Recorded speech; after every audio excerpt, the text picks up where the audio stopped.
What's going on, Warriors? Guru Joe? Eric and Guru Joe over here. What's up, guys? Whatever, we'll do that intro. Okay, pasta. Some other time.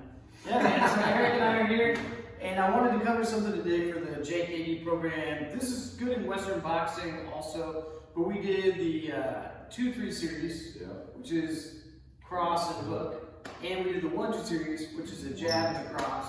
And you can do the 2-3 series as a 1 hook, but it's just how do you counter those angles of attack? Well, there's something I left out intentionally on both series, and that's the option to change your leads.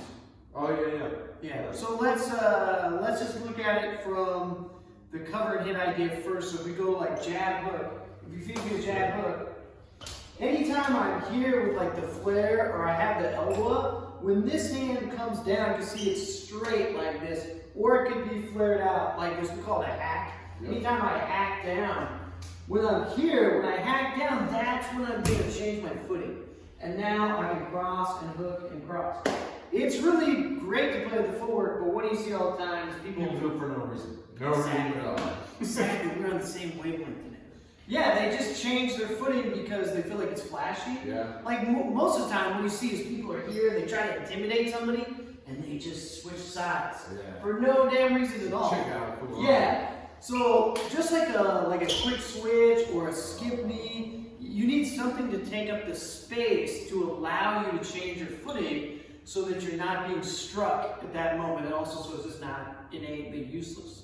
So a good way to do it is this hacking idea. So we'll cover it from a couple of angles. So if I just take these two. So one is I cover high, the elbow's pointed at in. Because remember, this could even be a ram, and that could be part of what changes the footing. And now, because I'm southpaw, I'm outside his lead foot, which means my cross can touch his cross is really hard to get here, right? So some southpaw idea for you too.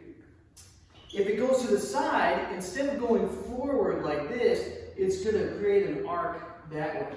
So if I do the flare, I flare and I go to the face this way and drive at an angle, and then cross and hook or whatever follow-up that you want. Okay, so the backhand is a really good way to start kind of driving that way, but let's do two off the cross. So if he gives me the jab cross, one way would be to backhand and then come in with a straight.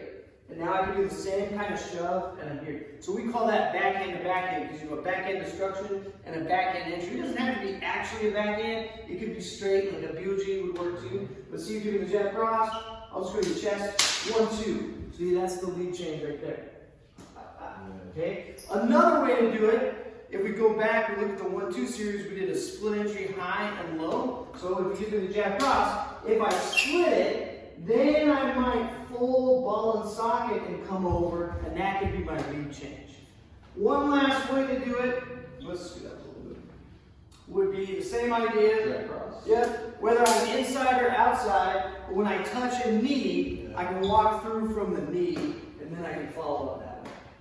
The common denominator being, you don't change leads without connection, right? Yeah, exactly. Yeah, even if it's like, I did a boxing hook video in COVID times in the basement, and I was talking about throwing a rear hook and then changing angles like that. Same idea. I don't even want to be here and be like, all right, I'm just going to hop, because I gained nothing. So that's 3 or 4 ways off the high cover and hack, off the flare and create that arc to the opposite side of the jaw, off the double backhand inside the jab cross, and off the split entry. You could do the same thing, or you could knee and walk through that way. Yeah, and I've seen him do this. It's a great tool, like when you have people that get into that whole taekwondo style switch, where you just hit them and they just go like, boom. Oh, they go like flying. Yeah. So you can't just do things for just no apparent reason whatsoever. There's no gain. I don't know. I just always want to use that connection. If I'm driving someone, I can understand like how their body's going to respond. Because they're not driving someone. What's the point? Everything's gonna have a purpose. Yeah. You know, don't do things just because it feels cool or something. Yeah. But this is a good way to practice it. Try to test it out in sparring, see what you can do. But as long as you're hitting and then there's a change, I think you're gonna be all right. Yeah. Cool. All right, you guys. That's JKD for the week. We'll see you later. Warriors out. Warriors out.